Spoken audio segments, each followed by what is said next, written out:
I guess I should introduce myself a little bit. So, like Nathan said, my name is Michaela. I am a missionary with FOCUS, the Fellowship of Catholic University Students, and I currently serve in Passau, Germany. So, FOCUS has a few international campuses, and yeah, I'm so honored to be able to go serve there because the need is very great.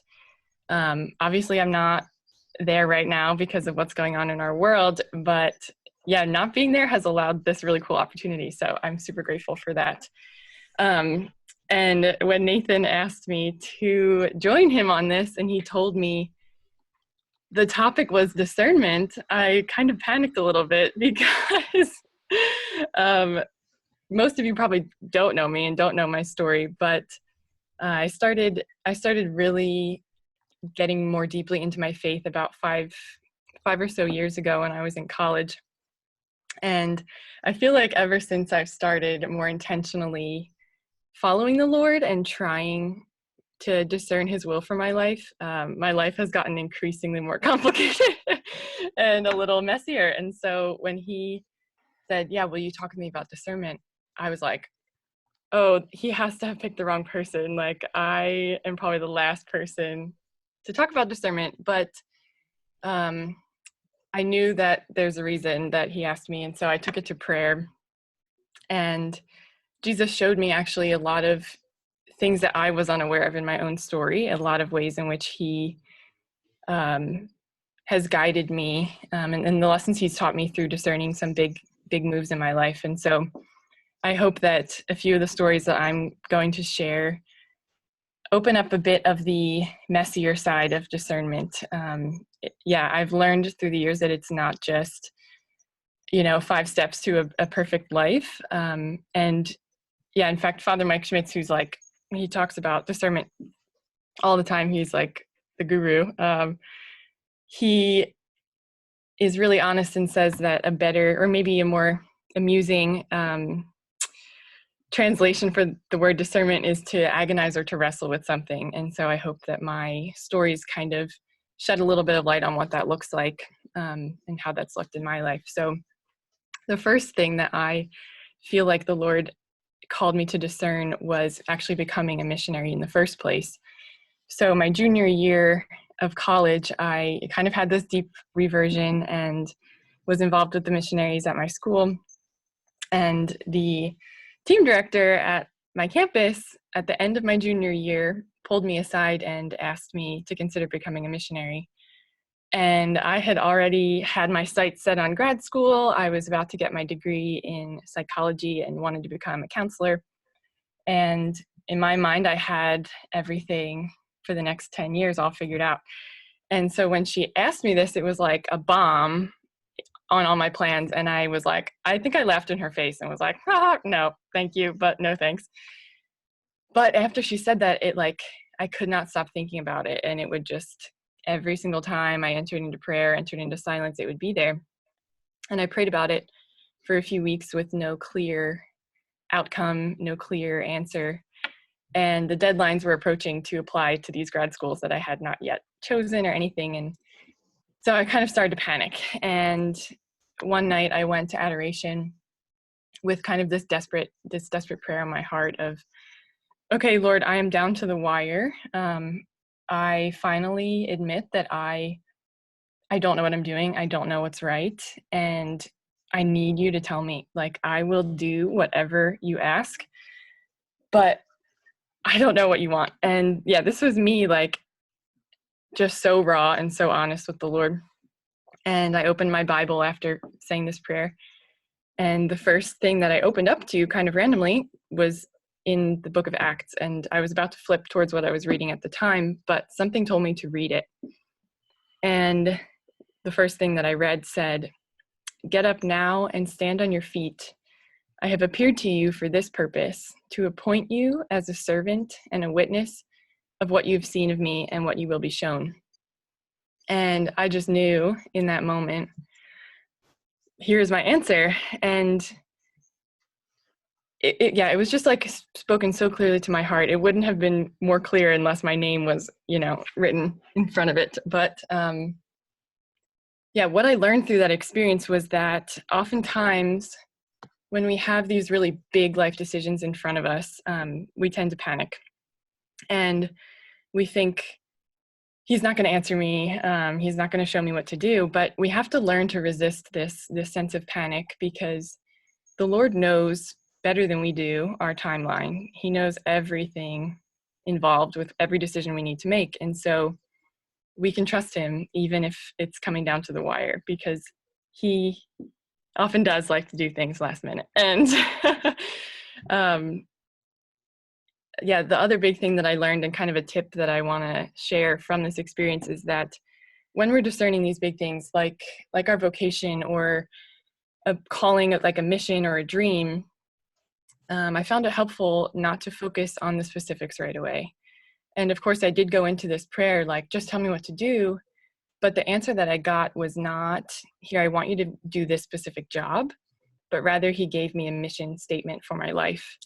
And so my tip for beginning to discern something is, don't go in right away expecting the details, expecting the fine print answer of here's where I want you to work, but rather focus on who do you want to be? Who has God created you to be, rather than what did he create you to specifically do? Because my personal calling at that time was to become a missionary, but this mission statement that he gave me to be a servant and a witness continues to carry through in everything I do. And as I discern what's next, as I'm probably leaving staff with FOCUS, this mission statement continues to be the thing that I will look to when I hope to know where to go next. And so I know that wherever I go, it will have to be something that involves being a servant to God and other people and being a witness to my faith. And so it's greater than just one job. It is who I am, who he created me to be. And so a second example that I have gets a little messier. This is where it gets a little juicy. So about a year into my time as a missionary, I had been with my boyfriend for 5 years. And this is about the time that I realized that sometimes you discern something and sometimes discernment happens to you. And so we'd been together for 5 years, and we had really hoped to get married. But FOCUS asks you to do a 1-year dating fast when you first join staff. And so we did that. We knew the Lord was asking us to trust him in that regard.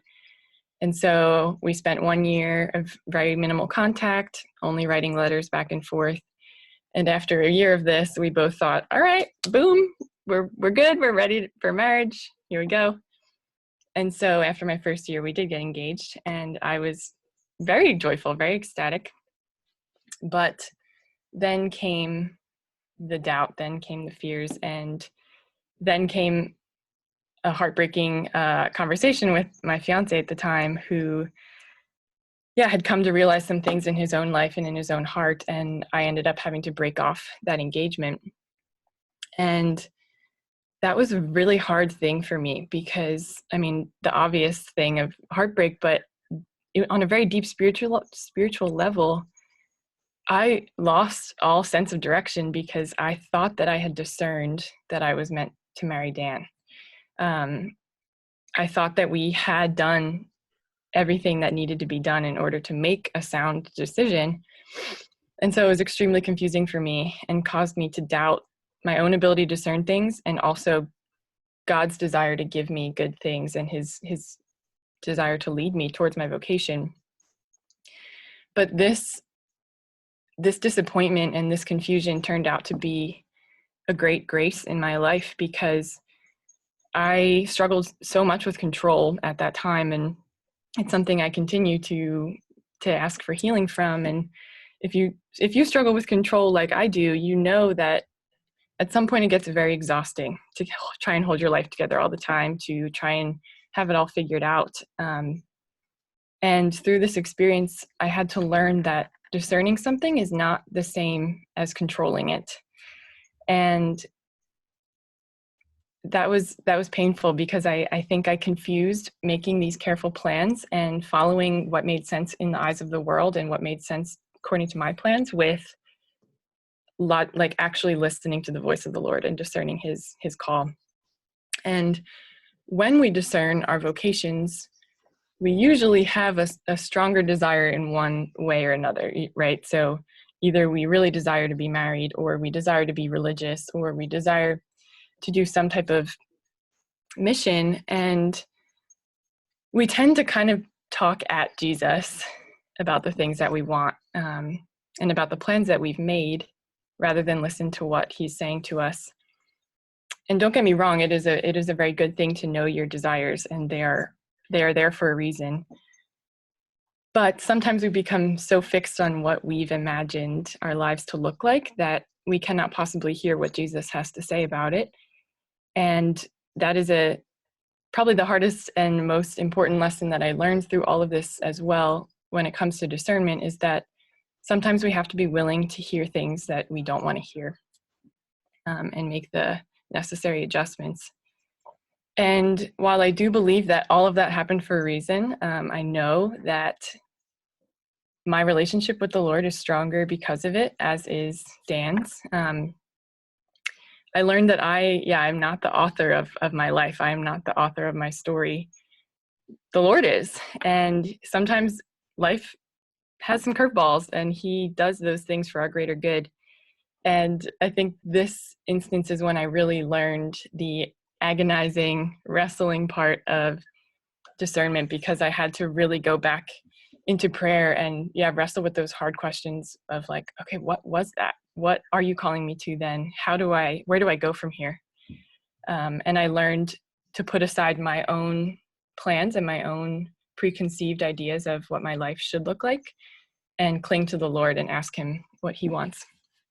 And by the grace of God, after a year apart, my ex-fiance then became my boyfriend again, and it became time for us to rediscern engagement, which, as you can imagine, was a daunting task after what had transpired the first time. So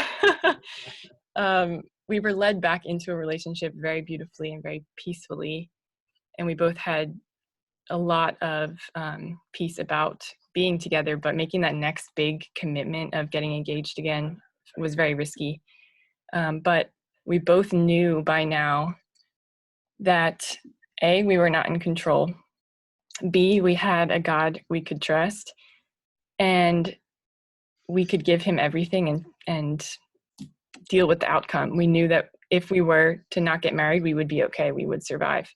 And so we took things one small step at a time, really working on the areas of our hearts that were still experiencing weakness, and allowed the Lord to reveal to us how we could better love. And through that slow, prayerful process, we both grew to understand that at this point, we're not just looking for the vocation that will fill us, the thing that will bring us happiness finally, but rather how we are going to get to heaven. And it became clearer and clearer that this man is going to be the one to walk beside me, to help get me to heaven, and vice versa.